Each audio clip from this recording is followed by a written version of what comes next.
In today's episode, Stefan and I interview Rae Lee on what it is to be a transgender woman in today's world.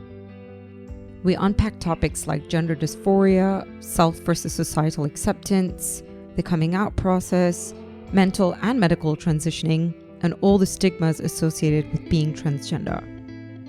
She offers some great insight on how to be more mindful in our use of language and how we as a society can turn the conversation around to be more inclusive of the LGBT+ community. Rae, thank you so much for joining us today and welcome to Multispective. Yes, thank you so much. I'm really excited to be here today.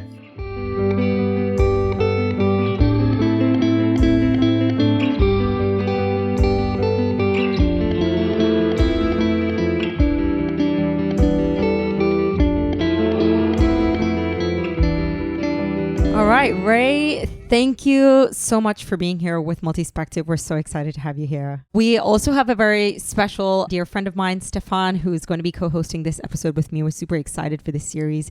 Stefan, you introduced me to Rae. Can you tell us a little bit about how you both met? Both you and Rae as well?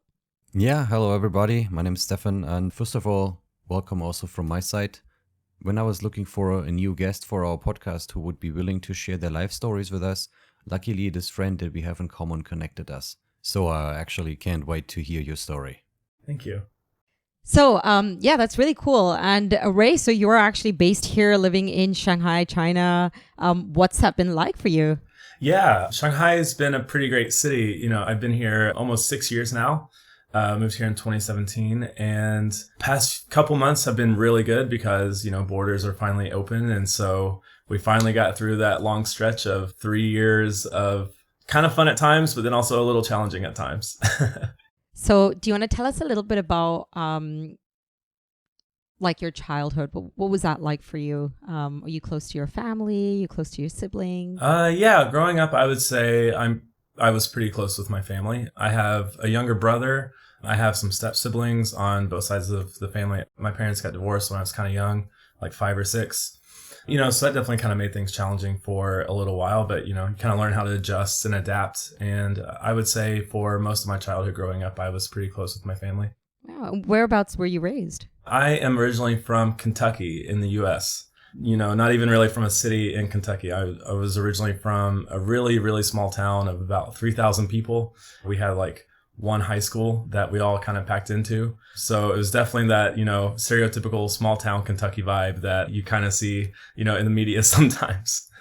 Yeah. Was it really conservative as well? Yeah, I would say very conservative, traditional, you know, definitely religious. I mean, you couldn't drive a mile without finding a church around the corner, to be honest. Wow.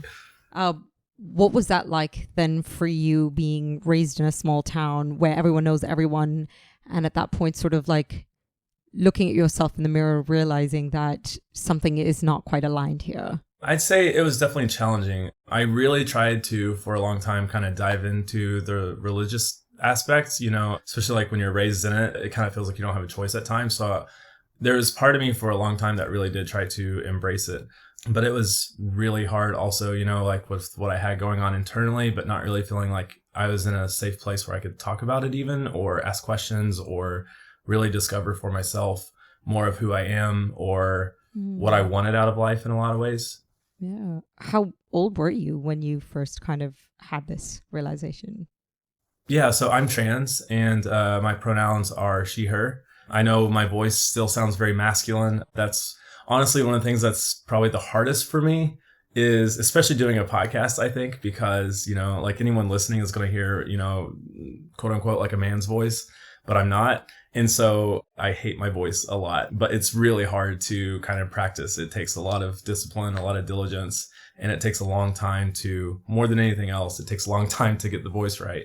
But growing up, I think I first realized that my gender identity wasn't aligning probably like when I was 5. You know, I was doing some back to school shopping and I was starting kindergarten, and I saw this. It's a really dumb story, but I do kind of like it too. I saw this pink Sailor Moon lunchbox and I absolutely loved it. Like I really, really wanted this lunchbox. And so I show my parents the lunchbox and they were telling me like, no, you can't have it. That's, you know, for girls. And I think that's the first time in my life that I remember where there was a separated boxes of boys and girls. and how I was being placed on this other side with boys, and it just didn't feel right. I didn't have the words for it. Like, it's not like I was telling my family, like, oh, but I'm a girl. Like, I want, I just, at that age, I just wanted the lunchbox, like the gender part of it really didn't matter to me. I just knew I really liked Sailor Moon and I wanted this lunchbox, right? But that kind of subconsciously, I think, put me in a place where I realized I couldn't talk about these things, and I couldn't really find ways to express myself unless it was only as masculine, only as a boy, so to speak, and those kind of things. And so as I grew up, I started to feel more ways that I was connecting with this like feminine energy or feminine side of myself, and I couldn't like do anything about it. And so that feeling just kept getting stronger and stronger. But because of where I'm from and how I grew up, I wasn't able to really do anything with it. I couldn't talk to my friends about it. Sadly, like one of the parts of growing up somewhere that's so conservative is there is quite a bit of a homophobic undertone as well, right?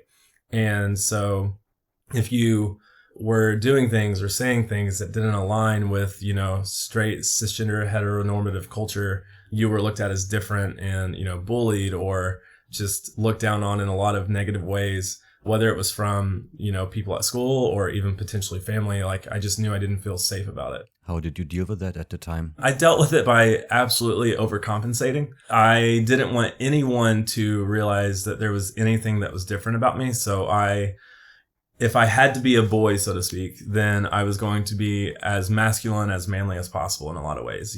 From the sports I played, growing up, I played every sport possible, like, American football for a little while, basketball. I played soccer, and I did all these things. Like, nobody could deny that I was like a man, right? Because I was afraid if there were any cracks in that shell, so to speak, then people would immediately discover like, oh, you're trans, even though so like I didn't allow myself to do some of the things I wanted, like whether it was through performance art or through writing, these things that where I'm from were in some ways kind of considered more feminine, even though I know they're not. That was kind of my fear, is like if I wrote poetry or if I performed in drama or if I, did these other types of things, that then people would start to see me as like, oh, what's up with you, right? So I just stayed away from those things and I just completely overcompensated. Right. It sounds like sort of like a person who maybe has almost committed a crime and they know that deep down inside they know they've committed a crime. It must be really like isolating to have to live through that, like on a day-to-day basis, and having to watch your every step and every move and trying to cover up certain things. But because you identified in that sense, it felt like you had to suppress it. Yeah, absolutely. And I mean, for me, it's not like it was on the forefront of my mind at every second of every day.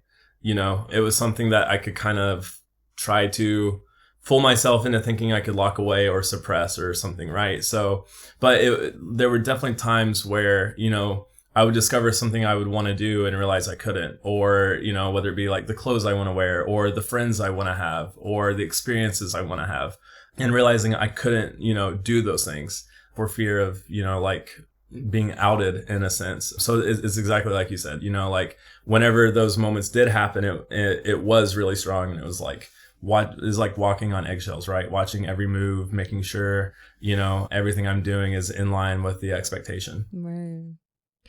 What about dating life for you at that time? I mean, for myself, like I'm bi.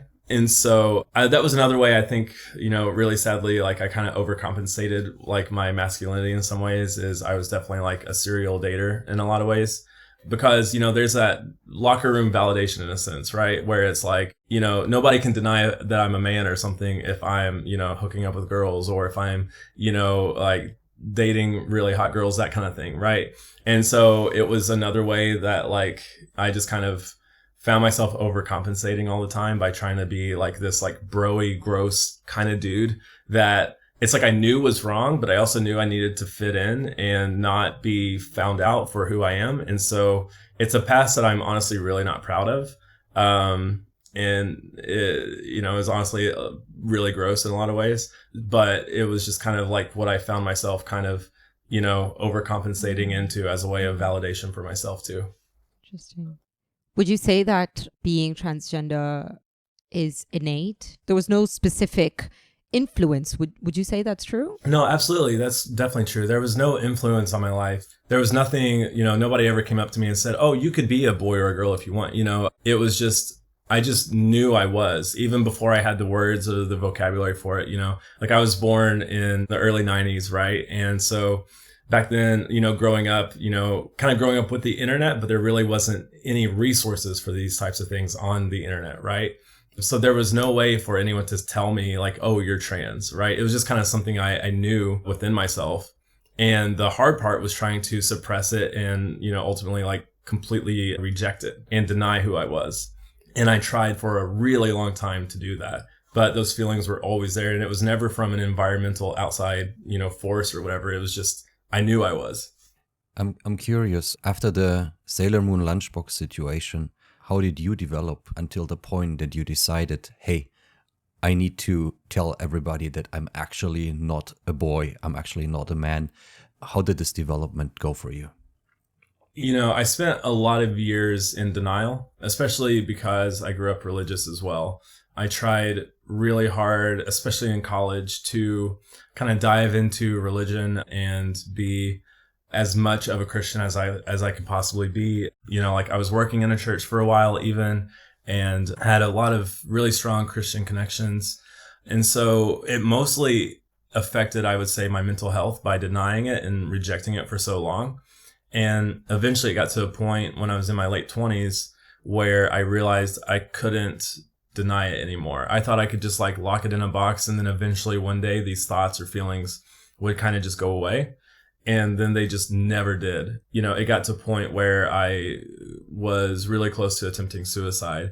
And that was the point where I realized I either have to live as myself, like authentically as who I am, or I don't want to live anymore. There was no compromise or middle ground anymore. It was either just accept it and find a way to deal with it and move forward, or I'm done with life. That must have been very tough on you. Oh, for sure. It was definitely, that was one of the darkest times of my life, I would say, because for a lot of my life, I feel like I had done a pretty good job of like hiding it, of kind of, pushing it down, suppressing it. And then one day it just kind of like feels like it just like exploded in me, right? And there was no more hiding it. There was no more denying it, suppressing it, or any of this. It was just like, I have to do something about this. I know I need help now. When you said that you were at that point where you were contemplating suicide, was it because you were having struggles accepting this on a personal level, or was it because you felt like you were not being supported externally? You had gone through that process of already accepting that this is who I am, but I'm struggling with getting people outside to accept me. No, I think I was still struggling to accept it for myself, right? That's where the suicidal thoughts came in, is because I, for a long time, didn't want to be trans, right? I wasn't happy about it. I wasn't proud of it at the time. It was something I felt a lot of shame and a lot of guilt for, because it's like, well, what if I do come out? Like, how's my family going to react? How's that going to make my family look? How are my friends going to react? How's the world going to see me? Like all these different things. And so I was trying my best to just not be that for so long. And so accepting it for myself was in a lot of ways, honestly, the first step, kind of like seeking help and like admitting it and saying, yeah, I am trans. And, and kind of like letting that weight kind of lift off of like, cause like I'd never told anyone, like my entire life. And so then to finally just admit it out loud felt so good, right? Like it just felt like I finally let that weight off. I let that like that biggest secret, because like once you let it out, there's no putting it back in, right? And so finally telling someone and kind of, seeking therapy and seeking help for it and finding those ways to do that helped so much. Who was the first person that you said it to? I mean, there's always like a couple kind of firsts in some ways. I wasn't involved in the queer community here in Shanghai, but I knew I needed help here in Shanghai. And so I was involved in this kind of queer community group chat. And I was definitely like one of those like kind of like lurkers who like for a little bit, just being in that group chat was enough, right? Like, okay, I know there's this queer community here. I'm just going to ignore that, right? Like, but so finally I just kind of sent like a message out in it and said, hey, everyone, I'm blah, blah, blah, and I'm trans and I don't know what to do. I'm terrified and I know I need help. And so this really sweet girl reached out to me who's really involved with a lot of like advocacy here in Shanghai. And she connected me with someone who is now one of my closest friends. And so then the first person I told face to face was this girl who was another trans woman living here in Shanghai. And her and I became really close friends. She actually just recently moved away to another country. I miss her a lot. But yeah, her and I met one day for coffee.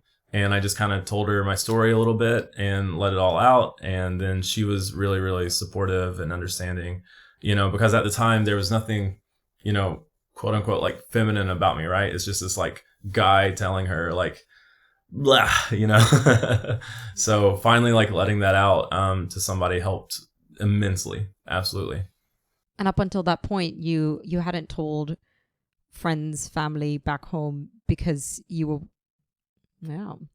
Did you get round to telling anyone of back home thereafter, or since? So this all happened in late 2019 when I started finally kind of accepting myself, and the near suicidal time was mid 2019, and then I accepted it, and then I just kind of sat with that acceptance for a while trying to figure out my next steps. And then I told my friend, the new friend I made, and then it was another roughly year and a half before I told my family, almost 2 years before I told my family. I just told my family like a year and a half ago. How did they react? I'd say not the best. I still have a pretty good relationship with my mom. Her and I are staying pretty close. There's still times where she, I think, kind of struggles maybe a little bit or has some trouble understanding or, but she's willing to at least talk with me about it. And we have disagreements, but I know that she still loves me as her child, and she's doing her best to learn and to grow with me in a lot of ways. But I would say most of my family I haven't spoken to since I came out. And maybe part of that's on me for not reaching out to them, but also they haven't really reached out to me either, besides maybe one or two other family members. So I just really don't feel necessarily supported or seen or understood by them. And so that definitely, kind of hurts at times. I definitely miss my family, but I'm not in a rush to, I guess, from my side, like mend those bridges maybe because I've found family here. The community I found in Shanghai in a lot of ways has become my family. And, I would be completely lost without the community I have here. I wanted to ask before you said you've been here in Shanghai for almost 6 years. How is this connected to your transition? I think I would have probably transitioned at this point regardless of my environment, but I do think that living in Shanghai gave me the space that I needed to kind of figure myself out. I was no longer in this heavily conservative or religious environment. And so I think that definitely gave me the space to kind of start to self-discover in some ways. But I don't know. I've had these thoughts before, like, well, if I was still living in Kentucky, would I have been able to have come out or been able to transition, all these things. And I like to think that I would, but, I have a history of nearly 30 years of living in Kentucky that tells me I never did. Right. So, I don't know. I think Shanghai just kind of gave me that space and that time for myself to kind of reflect and more fully understand myself. Beautiful. The other day I heard a saying that goes like, you cannot heal in an environment that makes you sick. Yeah, and I think it's also really important having that support or having someone around you or some kind of way of connecting with people around you. And I think, in a way, like thanks to technology, people have been able to explore these different things a lot more because of like online communities and social supports. But however, when you are living in a place, you still want to have that option or the ability to like meet with someone face to face who can give you a hug through the difficult times and, and just and understand it. And, I think that changes the whole, acceptance of the situation completely when you have that kind of support, right? And so, saying that you came into Shanghai and you joined those communities, it's kind of one of those classic examples of when there is a community, when there is that social support, it just becomes that much easier. And that coming out process doesn't have to feel like you're coming out per se, but rather you're just talking about who you are. Yeah. And even I think, because there's a lot of negative media about trans identity, right? And so even joining the LGBT community here in Shanghai, I was terrified of for a little while, because my only experience with, not just being trans, but kind of my inherent like queerness in a lot of ways, I was really scared of joining, because a lot of the media that I saw was like, there's the lesbian, gay, bi part of things. And then the trans people are kind of like separated, right? Like they're their own category. That's like, I was really scared. It's like, that I would enter into this new community and it would kind of be like, oh, hi, Rae. We're so glad you're here, and that kind of like inauthentic, like thumbs up, right? Or pat on the back, like, oh, we have our trans person in the group now. We're so glad she's here, these kind of things where it's like, I'm part of this community, but I'm not actually accepted into it. And so I think I was still really scared of like being rejected before I could even enter into it, almost in some ways. And, that was all, like in my head, right? Like that was all my own insecurity, my dysphoria, all these things, like just kind of, trying to, that self-doubt, kind of talk of like telling me like, you don't belong there kind of thing, right? And that was not at all my experience. Like I couldn't believe how quickly I made friends and how quickly people could see me for who I am and just fully accepted me for who I am. I think that just completely blew me away.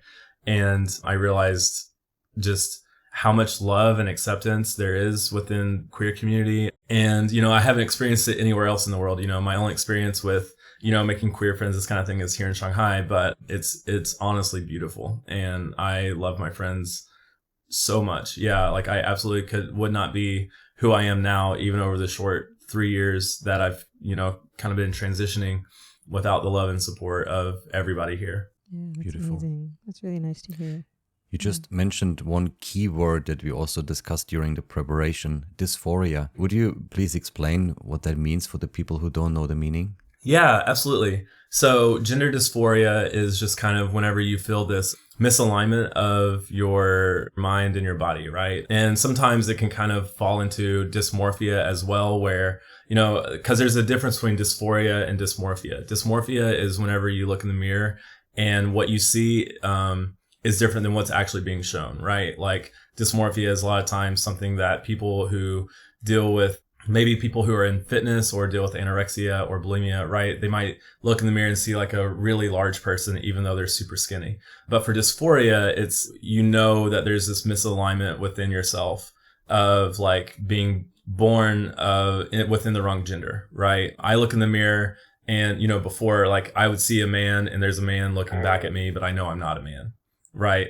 And that was really hard for me for a long time. Dysphoria can show itself in a lot of different ways. One way that I spoke about earlier was, like my voice, right? Like I know for any listener, you're listening to a very deep masculine voice right now. And so that's kind of triggering in your head, like, oh, I'm listening to a man, even though I'm telling you I'm not. I'd say one of the ways that I most commonly get misgendered is because of my voice. But other ways it can kind of show within a trans or gender non-conforming person is, a lot of these things happen like through puberty, right? Like the way our bodies kind of grow and develop, like I know that my shoulders are kind of broad and they're more broad than maybe the standard or, like cisgender woman's shoulders would be. And so things like that sometimes kind of, give me a little bit of dysphoria at times. I've definitely dealt with it a lot better now than I was, even a year ago, 2 years ago, especially, but those are just kind of things that might make somebody feel a little misaligned with their gender identity. Do you think that dysphoria exists because social standards have put this kind of idea that this is what it means to be a woman, or this is what it means to look like a cisgender woman versus a cisgender man? And so that dysphoria basically only exists because society tells us that to be a woman, you should have a soft voice. To be a woman, you should have smaller shoulders. Yes, absolutely. This is something that I'm struggling with all the time. And I don't think any of it, whether you're cisgender or transgender, I don't think any of us ever get it 100% right. I think that we're always going to have an influence from media or, from, the commercials we watch or from, influencers that we follow, these kind of things, right? That are telling us how we should look, how we should act, how we should sound. But yeah, I'm trying my best to, because, I think when I first started transitioning, I was going in some ways maybe hyperfem. I think my style was still pretty good. One thing I was kind of proud of is I never felt like I had this time in my transition where I had bad style or bad fashion. But I was definitely going more in a trajectory of like very hyper feminized. And I knew that I was kind of falling into this trap, but I didn't really know how to get out of it. But over time, I just kind of realized like, oh, men's clothes aren't the issue, right? Like men's clothes, women's clothes, like whatever, those aren't the issues. Like the issues that I'm feeling are within myself and how I feel and how I want to express it. And so there's times where, like days where I might want to wear a lot of makeup and, like look really good in a way, like in that way. Right. And then there's other days where I'm completely content, just, not wearing any makeup at all and just putting on a pair of jeans and a baggy t-shirt or something, something that would kind of be categorized as more masculine. And so kind of finding that balance within myself of accepting more of who I am as a person and understanding that the clothes or, even like some of the environments I'm in aren't the issue, right? Like it's not wrong to re-embrace your masculine side and finding a balance to it. And so I think over the past year, I think I've done a lot of work in that for myself in trying to just, like I said, find that balance and that understanding of who I am and being more comfortable with that. Yeah, absolutely. Yeah, I love that. Yeah, I think it's like in that process when you're trying to find yourself, you might find yourself going from one end to the absolute other end, only to then sort of balance yourself out and be like, yeah, you know what, I liked wearing jeans, even though I identify in this way, or I actually prefer wearing like, a crop top, like, so I'm going to just do me and wear a crop top today, And I think this is something that's really hard for, and I don't want a blanket statement, like I'm talking about for myself personally, but I feel like there is a little bit of this like kind of common trope that kind of happens for trans people where, we begin going through like, in some ways like a second puberty, right? Like we start, hormones, or we start these things and we're kind of like rediscovering ourselves and getting to have these experiences of like a puberty kind of all over again. And the problem is that you're 28, 29, 30 years old, whatever. And it's not really socially acceptable to be going through puberty at that late of stage in your life, right? Like when you're a teenager trying to experiment with clothing or experiment with style, fashion, these kind of things, people are kind of like, yeah, that's fine. You're 13. Like, do what you want to do, kid. But when you're in your late 20s, early 30s doing that, it's like, what are you doing? Right? Like, and so you should know better by now. Yeah, you should know better by now. But for us, it's like, well, we never had those experiences as a kid, as a child, to experiment with style or with, in ways that we really wanted to, right? And so it's like a fast track puberty of like trying your best to figure out what works, what doesn't work, what you want to wear, what you don't want to wear, and having no idea how to navigate it either at times, and being afraid to ask questions about how to navigate it too. It's kind of funny. So there's this kind of trope within the trans community, of like going through the second puberty and, and then eventually like you get through it and you just kind of laugh about it. Yeah, of course. No, I like that. That's actually a really interesting way to put it. You mentioned earlier about the hormones, right? Hormones actually being a very big part of that puberty experience. But can you walk us through a little bit about some of the physical transformations that an individual can take to transition? Yeah. For one, you can just accept that you're trans. And on one end of it, and you don't have to do anything medically at all. Like you verbalizing that you're trans is completely valid. And I will always be, there's a little bit of debate in that, maybe politically or even within the LGBT community at times, even within the trans community. There's some people on one end that say, no, you have to do these steps to be trans, right? But I'm somebody who is a very firm believer in you verbalize and say that you're trans. I am going to 100% be there to support you and help you understand and help to the best of my ability with whatever it is you need. But then you can take other steps, right? You can choose to medically transition. And so when I say I started transitioning, like roughly 3 years ago, what I'm talking about for myself is my medical transition. And the steps for that are finding a therapist that can kind of help diagnose you And then the medical transition kind of goes a step further, like with hormones. So for me, I've been on testosterone blockers and getting like estrogen supplements, these kind of things to kind of help me feel more aligned with what I needed for myself, right? And feeling more comfortable within my body. And what hormones do is they kind of help take away some of those more masculine traits for me. And they kind of help develop some of the more feminine qualities within myself that my body wasn't able to do on its own because of how I was born. And so then another step after that can be through medical transition, could be surgeries. For trans men, it could be a top surgery to, remove the breast tissue and then have a more flat chest. Trans women might choose to have breast augmentation to have larger breasts. And there's all kinds of surgeries that you can choose to do. Some people will get, there's one surgery called facial feminization surgery where you can find a specialist and they can kind of, examine your face a little bit and find those qualities of it that are considered a little more masculine and kind of, through surgery kind of soften those. And, then ultimately, the surgery, so to speak, is bottom surgery, which is, kind of where, for a trans woman, it could be vaginoplasty. And then for a trans man, it could be, I believe it's like phalloplasty, I think. I'm not as familiar with that term, but it can to help realign your genitals with how you feel to make you most comfortable. So those are just a few examples. There's a lot of other things you can do as well, but none of those are necessary, in my opinion. For me, yes, I'm on hormones because I know it will help me feel more comfortable with myself. I wanted my body to begin to develop more feminine features kind of naturally in some ways.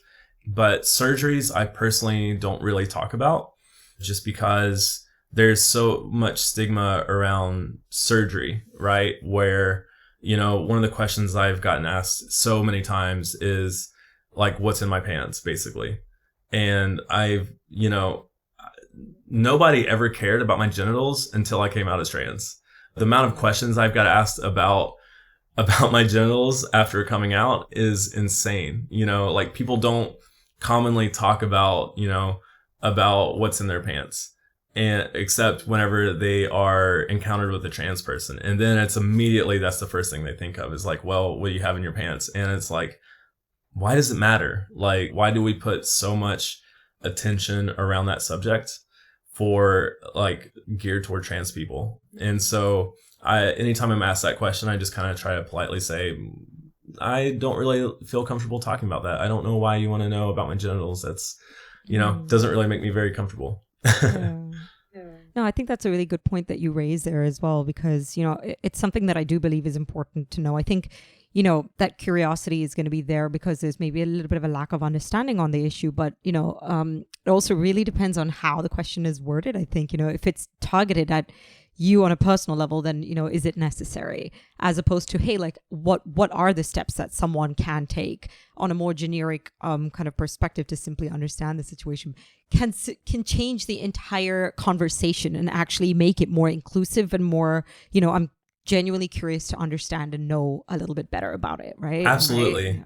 Yeah. And, and there's even times where if people are curious, because I think it also depends kind of on my energy as well and how much of the mood I am to educate at times, right? Like I can tell where there's times where people are just genuinely curious. But, in 2023 now, the internet is way different than it was 20 years ago. There's so many resources available. And so there's times where I'll just tell people like, if you want to know more about this, you can Google it, right? And you can find resources for yourself.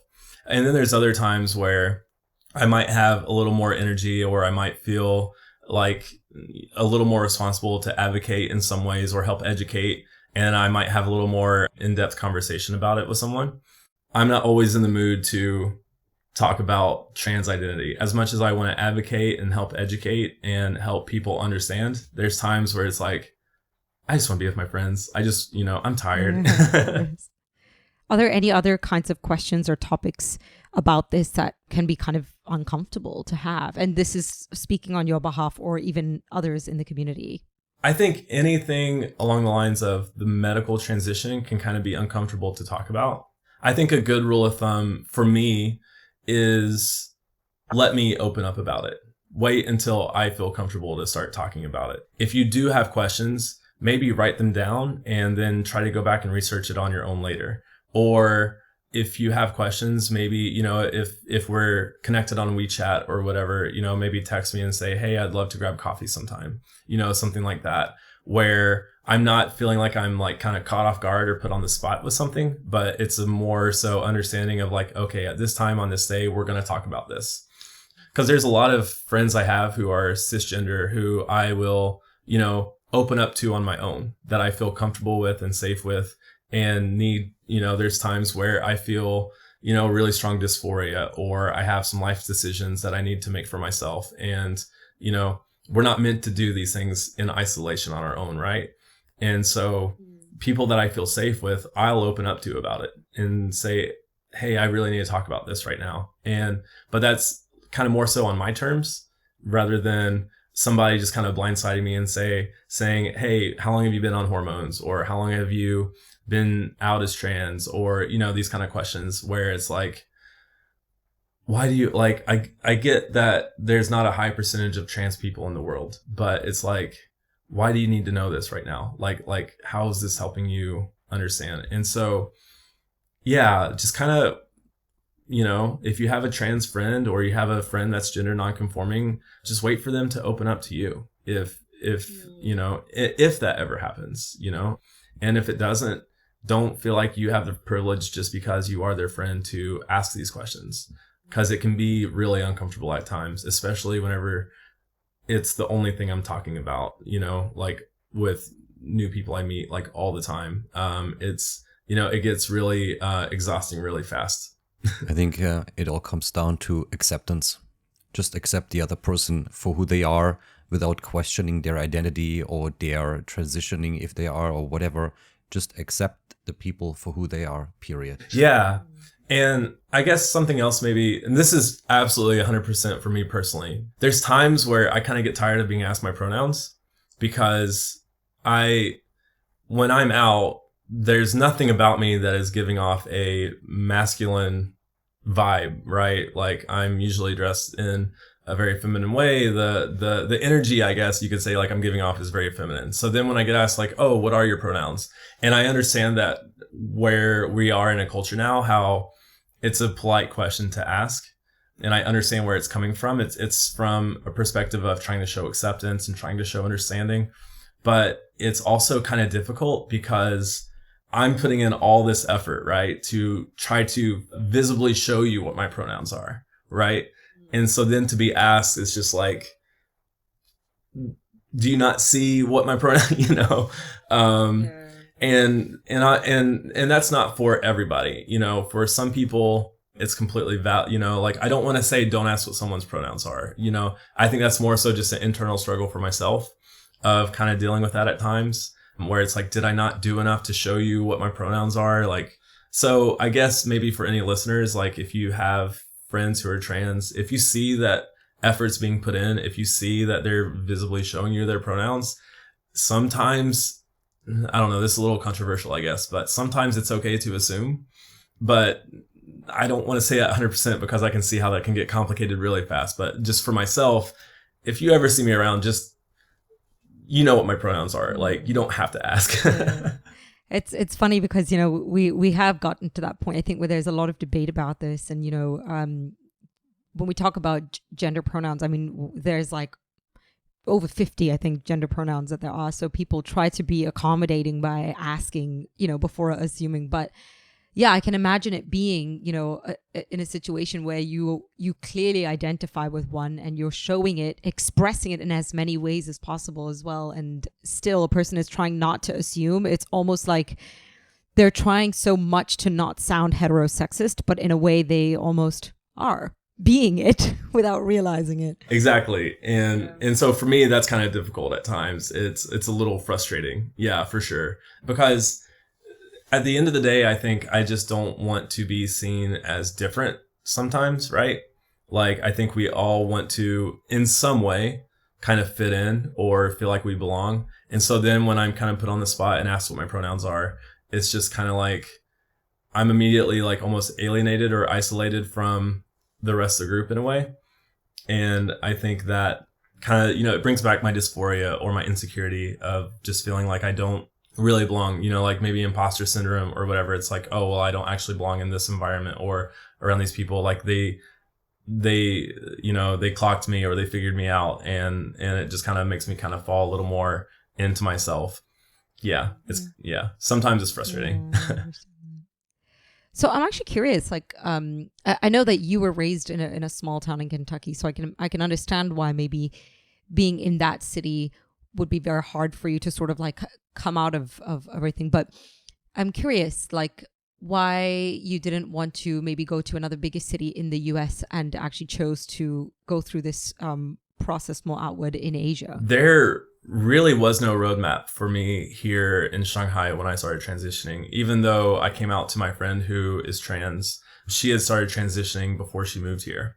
And so her experience living here was a lot different than mine. So a lot of what I did, even though I found community, a lot of the action I took to begin medically transitioning was completely on my own. I had a really hard time finding counselors or finding help in the medical transition route because nobody could point me in a direction of saying, hey, talk to this therapist or, go to this hospital or go see this doctor or anything like that. And so I was kind of just flying blind for a little while. And I finally got lucky. There's a place here in Shanghai called Queer Mental. And to my knowledge, they don't have any licensed doctors on staff like psychiatrists. They mainly just have counselors. But that was, once I found Queer Mental, that helped me a lot because they had, both Chinese and English speaking staff. And I was able to talk with one of the counselors there. And she went above and beyond for me. She's like, okay, I recognize that you're trans, but I can't medically diagnose you or help you any further than just talking. So she did some work on her own and found some therapists for me. And, she came back the next time I went to a counseling session with her. She said, okay, here's 3 therapists who I think are great. And out of these 3, I think you should definitely go see this one. So then I got in contact with that therapist. And that kind of helped begin the medical transition route because I was finally able to find a psychiatrist who could, medically diagnose me and those kind of things. I mean, the reason I didn't start in the US was because, for one, Shanghai had become my home in a lot of ways. I didn't want to just completely uproot the life that I was creating for myself here and move back to the US just to start transitioning. I knew I could find a way to do it here, right? Whatever that looked like. Because my identity as a trans person, that's only like a small part of myself, right? And it doesn't define everything about me. So I didn't want to completely uproot my life just for this one reason.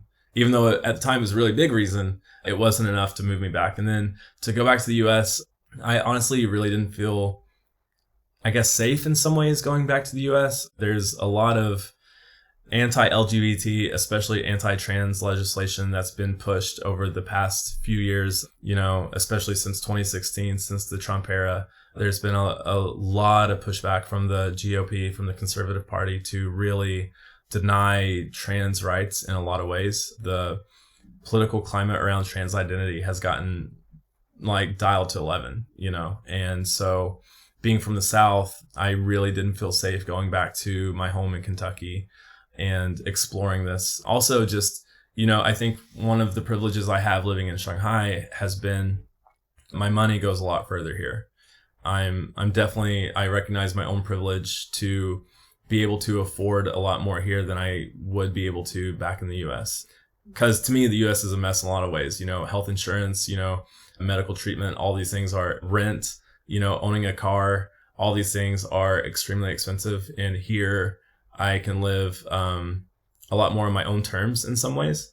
And so moving back to the US was really never an option or something I desired or wanted to do. For me, I knew to transition, it had to be here in Shanghai. And the legislation being pushed in the US, like the anti-trans legislation, is just getting worse and worse every year. There's, these trigger bills that are kind of getting proposed all the time, whether it be the don't say gay bills or, bathroom bills or anti-sports bills for trans people, or, there's a lot of push around trans youth right now and how queer people are just kind of seen as groomers, or how we are trying to push this gay agenda onto kids, and it's not at all true. But this is kind of like what's happening in the US a lot right now, all over the South and the Midwest, especially in those areas. So I really have no desire to live long term in the US again anytime soon. Understandable, yeah. Sounds like, yeah, like at the end of the day, it's a personal experience, and what we as individuals are going through are our own battles, and it's not about trying to spread the word or who I am as a person, why is not affecting anyone else. I'm not hurting anyone by being trans, but the US, the conservatives in the US really don't see it that way, and they are trying to push this narrative of how harmful it is basically to be trans, or how harmful the queer community is on society and these kind of things. And it just doesn't make any sense at all to me. And it's completely untrue. Like I'm not hurting anybody by being trans, So do you feel that the situation here in China is better? I would say here in Shanghai, definitely. If you take parts of the US, there's these places called kind of gender clinics where you can find therapy, where you're able to access hormones if you've been diagnosed. But a lot of these gender clinics are kind of closing, especially in the South. Texas is a state that's, on I won't say, on a public level, but definitely on like a political level, is very conservative. And they had one gender clinic in the whole state, and it closed like 2 years ago. And Shanghai actually, right when Texas was closing their gender clinic, Shanghai was opening a gender clinic for youth, where, with parental support, kids could kind of begin to seek therapy and seek more understanding about themselves in a safe environment. And so it's just kind of funny to me how the US is getting more conservative at times in a lot of ways, and a lot more harmful toward trans and gender nonconforming individuals. And then Shanghai is becoming more friendly in some ways. Professionally, it's still been pretty difficult for me here, but I think it would be kind of difficult for me anywhere professionally. I'm an educator. And so it's not like being trans and being an educator is the easiest route in the US either, But here, I really haven't encountered any other issues outside of, kind of seeking employment at times. I'd say that's been the only part of my life that's been really difficult lately over the past year. I was working at a school here for 3 years, and then I come out as trans, and they decided not to renew my contract. And it was mainly because I'm trans. And so, I found other employment that has helped me stay here. But yeah, that's definitely been difficult, I think. I've done a lot of interviews and been told no a lot of times over the past year and a half. So I struggled with that a lot for sure. But on a social level, just, going out, meeting people, whatever, it's been, it's been pretty easy for the most part. Yeah. This actually brings me back to what you said earlier about, this only being a small part of your identity and not fully who we are. Because, I go back to think about like when I meet somebody for the first time and I say, hi, my name is Jenica and I'm from Hong Kong, for example.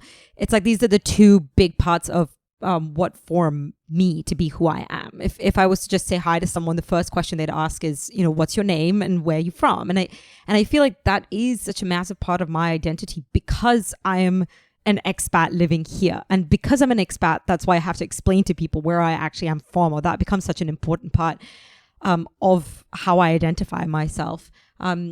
So I wanted to ask you in the sense that, I guess a lot of people asking you about your pronouns, a lot of people bringing up these conversations, even when you're just trying to watch a game or, it affecting your employment opportunities.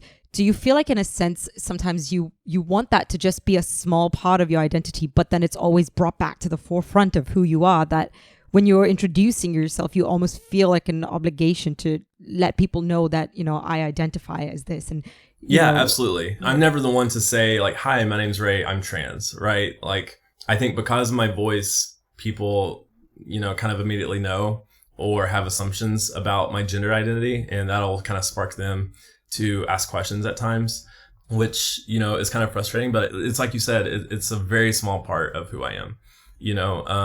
There are parts about me that I feel are a lot more valuable and that are a lot stronger about my identity. I will say I am, because when I was young, I had a lot of shame and guilt for these feelings of being trans, right? And now I absolutely do have a lot of pride in it. I love the trans part of my identity. I'm, absolutely proud of it and not ashamed or embarrassed of it. And I am absolutely willing to talk about it. But it's like you said, it's only a small part of me, like there's parts of me that I feel are a lot stronger that bring me passion and bring me joy, right? Like I do drag, which is something I started maybe a little over 2 years ago. And, I write poetry and I'm an educator. I love working with kids, with youth and, being an educator, these things I feel like are parts of my core that just bring me so much joy and allow for so much passion to happen in my life. Like, I play soccer and, these are things that just are so fun to me and that that I get to kind of rediscover for myself in new ways because of my trans identity. But being trans is just a small part of it. You just mentioned another keyword that I just picked up. You play soccer. I do. What are your views in general on trans athletes? I understand this can be a really touchy or complicated subject. I personally believe that trans athletes should be able to play within the gender identity that they say they are. And I can understand how that can get complicated, especially like with what I said a little bit ago of like, if you say you're trans, that is enough. And I do believe that, but also I understand how, the way testosterone has developed my body and things. And if you want to be able to play in sports on more higher competitive levels, I feel like maybe there should kind of be some medical transition that's happening. I'm not saying you need surgeries, but I, feel, maybe for trans women, there should be something that is lowering or blocking the testosterone component so that they're not getting that kind of edge. Because for myself, I've been transitioning long enough now that I don't feel like I'm playing any differently than any other cisgender woman would or anyone that I play on the field with. I really like this explanation because I guess most of the people think in either man or woman and there's nothing in between, but actually they don't consider the transition phase. It really depends on the individual person where on this transition journey they are. Yeah, absolutely. I understand I do have, maybe an advantage because of my height or, things like that. But the thing is, sports at the end of the day, we want to see the best athletes compete, right? Like regardless of gender. And we celebrate athletes who are, gifted just from birth, right? Like you think of like LeBron James or Michael Phelps or, these athletes who are just, they were born different, right? Like, for some people, no matter how long they train or how much they train, they could never beat Michael Phelps in a swimming pool, right? That dude is in his own way, an absolute freak of nature of just like, he's a fish basically, right? Like you could talk about like his wingspan or, like just the way he developed is just unbelievable, right? And we celebrate him for that. But if there was someone born with those same genetic differences in some ways, and then they come out as trans, well, then all of a sudden the conversation is shifted toward because this person is trans, they're winning, right? And I don't believe that's true. I think that people succeed in sports because they train, because they put in the time, they put in the practice. Like for myself, I play soccer and I'm a goalkeeper for a women's team here in Shanghai, and I'm honestly a pretty good goalkeeper. I'm not trying to and people recognize that, but I don't think I'm a good goalkeeper because of how I was born. I'm a good goalkeeper because I played soccer my whole life from the time I was like 6 years old up through high school. I had played soccer, and most of that time playing soccer from the time I was probably 10 or 11 up through high school, I was a goalkeeper, and so I know how to play that position. I understand how to be a goalkeeper, as to where most people who are playing goalkeepers in the league that I'm in now haven't played it as long as I had. It's kind of, oh, the team needs a goalkeeper. Can you be the goalkeeper? Right. And so it's just kind of people that are just kind of trying their best at times and hadn't played the position for as long as I had or in a competitive way for as long as I had. And so my success as a goalkeeper isn't because of how I was born, but it's just because I know how to play the position, right?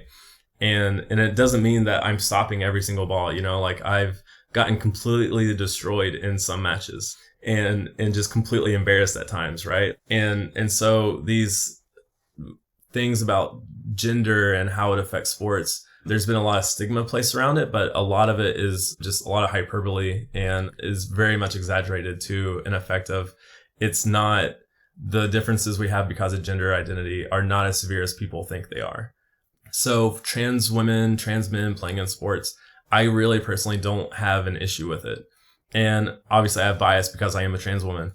So I understand there's that component to it within myself, but the data kind of shows, trans women aren't succeeding any more than cisgender women in sports. They might win sometimes, but I would argue that they're winning because they put in the time, they put in the effort to train to succeed, right? Just like anyone else would.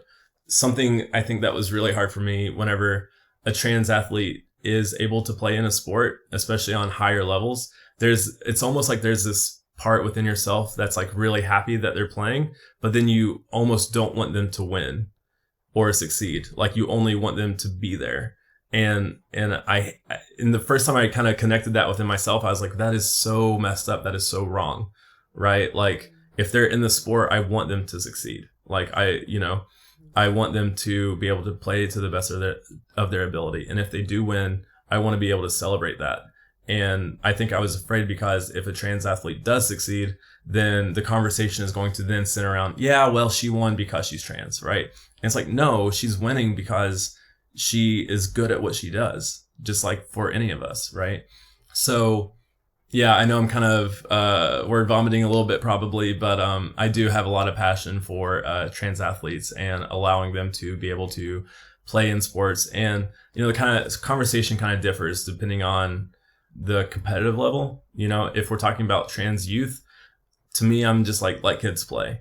Like if this kid wants to play on a girls team, why stop it? Like at young levels, it's more about immersion a little bit, and allowing yourself to find community and find friends through sports. And as you get into higher levels, the conversation kind of changes because it becomes, scholarships are involved or salaries and these kind of things. But especially for trans youth, just let kids play. Like what's on the line? Like, some small town in Kentucky winning a middle school regional championship or not is, who cares, right? Like that's not end of the day. What does that matter? Just let the kids enjoy their time with their friends. Well, what about that debate around, the biological differences in terms of the muscle development and maybe might be more applicable in certain sports over others that require? If you're medically transitioning like through hormones and that kind of thing, your body drastically changes over time. The muscle mass I have now is way different than it was 3 or 4 years ago. And so the way my body has kind of readjusted and redeveloped, I guess, in some ways, I genuinely don't feel like I have any advantage over anyone else. And that's how it is for a lot of trans people, once they've been on hormones long enough. I could say for competitive levels, you can kind of test like testosterone levels in trans women, I would say would be a good way to measure. But even that can be kind of a little difficult because everyone has testosterone in their bodies, whether it's cisgender women or cisgender men, trans women, trans men, whoever. Everyone has some level of testosterone in their bodies. It's just much, much higher in cisgender men, right? Or maybe trans women who aren't medically transitioning. But, once you have that testosterone component in check, you're really not playing much different than other people. And, again, it's kind of like I said, like we always celebrate the differences in athletes for cisgender people, but we never really allow ourselves to do that for trans athletes. And I think that's kind of frustrating at times.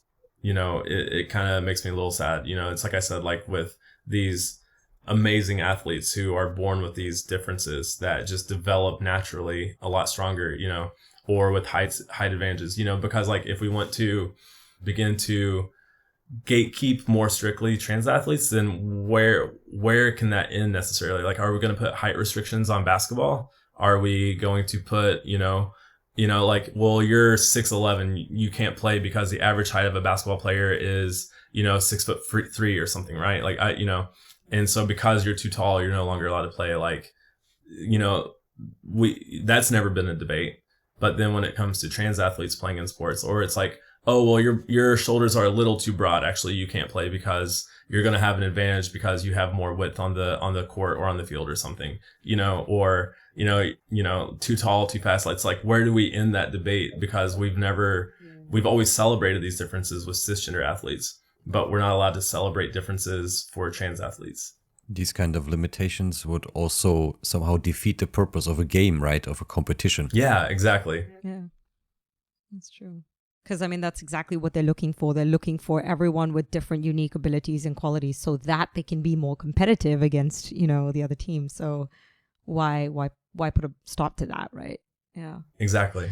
What were some of the changes that you noticed in yourself once you started taking the hormones? You mentioned that your muscle mass being one of them. What were some other changes that you noticed in yourself? Some changes I think that I went through. So there's this myth around hormones changing your voice.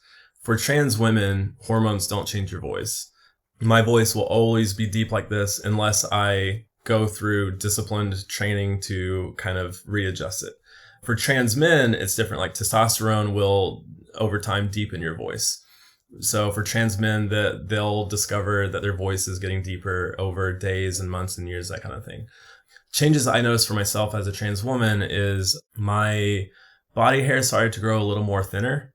My skin got softer. Body fat was redistributing to different areas. Like cisgender men and women hold body fat in different areas of their body naturally. And so once I was on hormones for a while, my body fat started kind of redistributing to align more of that of like just a normal woman. And so those were some of, I think, the major changes, like breast development started after a few months, sensitivity. Interestingly, something that was weird was my sense of smell changed, which I was really surprised by.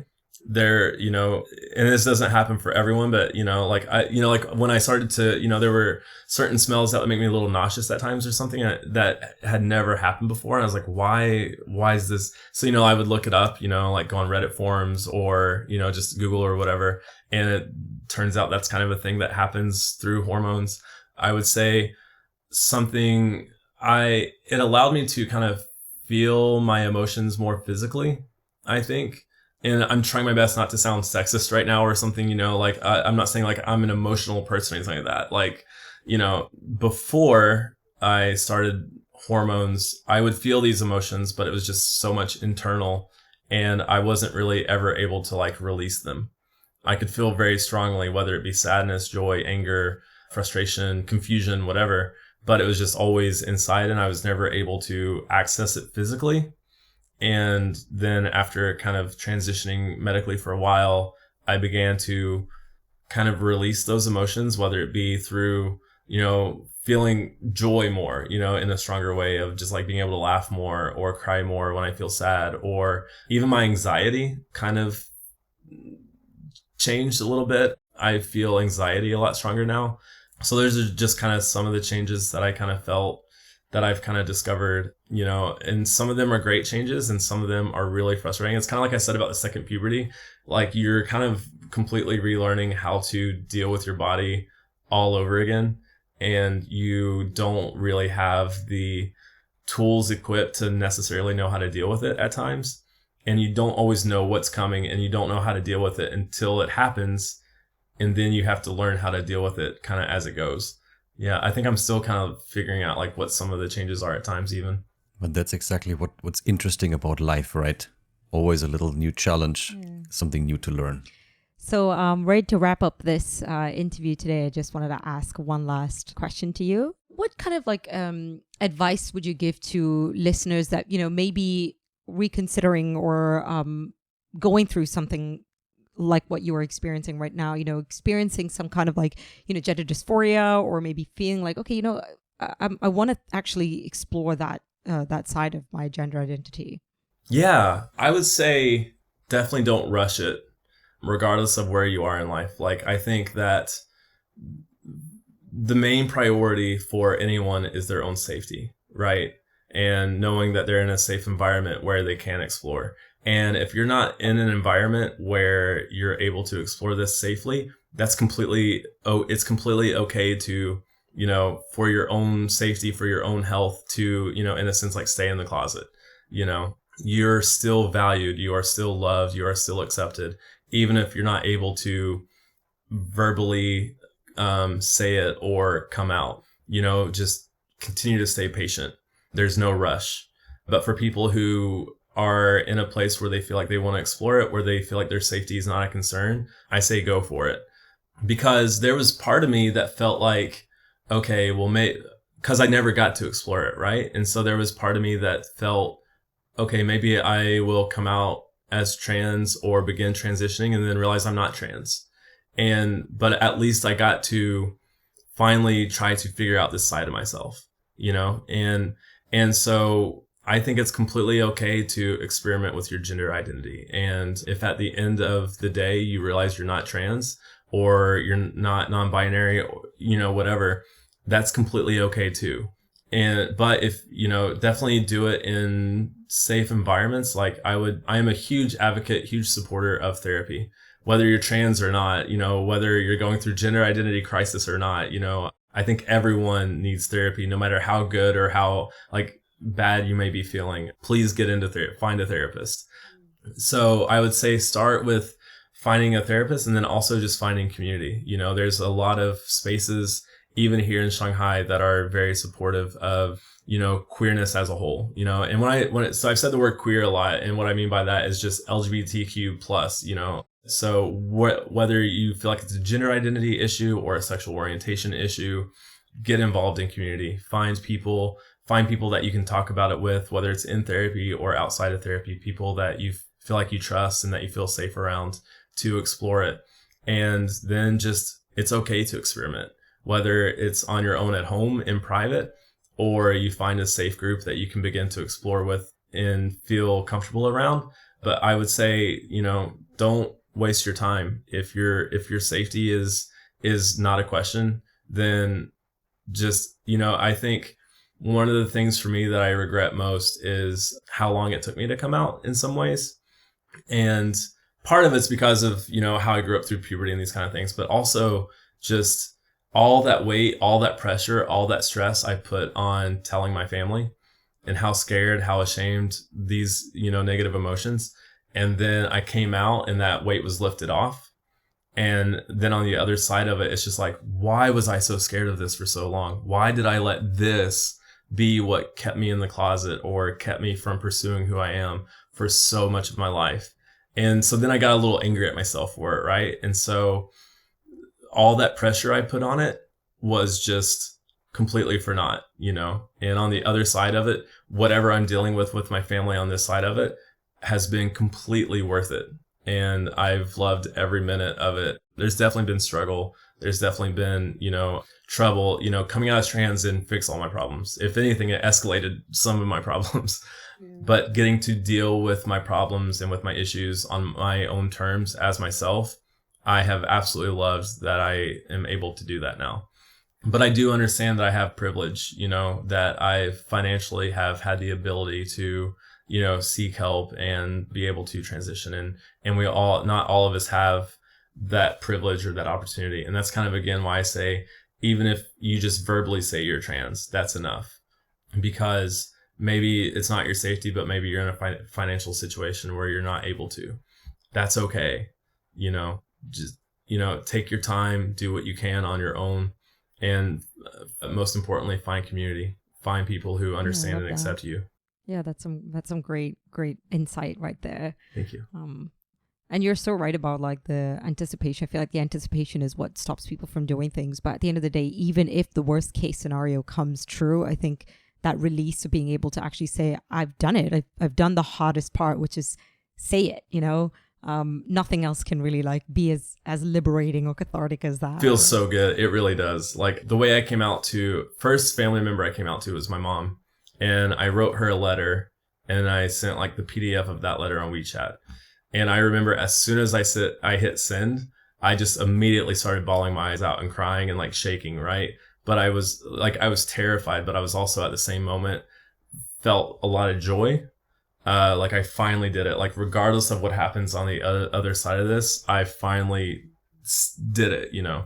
And it was definitely hard, you know. The first conversation I had with my mom after that, the first few conversations were definitely difficult, but I never regretted it or thought, why did I do this? You know, the emotions were all over the place, but at the end of the day, I was really happy that I finally did that. Yeah, life goes on in the end, right? And you can always find people who are supportive, even if the worst case is that your family does not accept you for the person you are now. Other people will still do that, right? Yeah, the family I found here has been unbelievably amazing. I don't know what I'd do if I didn't have them. That's amazing. No, that's awesome. And I think that's something that's really big that we should all take away as well, is like there is a community somewhere else for the other, you know, and it's just about like turning and looking in the right places, because it's there waiting for you, welcoming, right? It's there. And you know, so if you're someone listening that's in Shanghai, you know, I work at a bar called Specters. I bartend there. So just come find me at Specters and I'll buy you a drink, you know. And that's amazing. And we'll also put in some links at the bottom of our description as well. Yeah, you can find me on Instagram. And so you can find the link to my page there, and you're more than welcome to reach out for sure. Awesome. Thank you so much for being vulnerable with us today, Rae. Yeah, thank you, Rae. Thank you so much. If you enjoyed the episode and would like to help support the show, please follow and subscribe. You can rate and review your feedback on any of our platforms listed in the description. I'd like to recognize our guests who are vulnerable and open to share their life experiences with us. Thank you for showing us we're human. Also, a thank you to our team who worked so hard behind the scenes to make it happen. Joe Mills, Chris Jasinski, Stefan Menzel. The show would be nothing without you. I'm Jenica, host and writer of the show, and you're listening to Multispective.